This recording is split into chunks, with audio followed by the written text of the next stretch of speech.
চট্টগ্রামে সিএমপির বন্দর থানার দ্রুত অভিযানে আত্মসাৎ হওয়া প্রায় 15 লক্ষ টাকা মূল্যের গার্মেন্টস পণ্য উদ্ধার সহ 5 জনকে গ্রেপ্তার করেছে পুলিশ।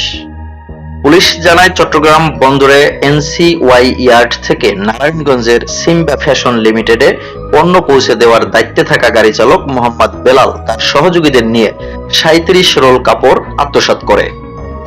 ঘটনার পর বন্দর থানা পুলিশ অভিযান চালিয়ে মূল আসামি বেলালকে গ্রেপ্তার করে। পরে তার দেওয়া তথ্যের ভিত্তিতে নগরীর বিভিন্ন এলাকায় অভিযান পরিচালনা করে আরো 4 জনকে আটক করা হয়।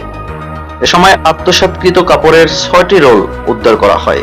সিএমপির বন্দর বিভাগের উপ পুলিশ কমিশনার মোহাম্মদ আমিরুল ইসলামের নির্দেশনায় অতিরিক্ত উপ পুলিশ কমিশনার বন্দর ও সহকারী পুলিশ কমিশনার বন্দর জোন এর তত্ত্বাবধানে পরিচালিত এ অভিযানে নেতৃত্ব দেন বন্দর থানার অফিসার ইনচার্জ মোহাম্মদ আব্দুর রহিম। গ্রেপ্তারকৃত আসামিদের আদালতে সোপর্দ করা হয়েছে।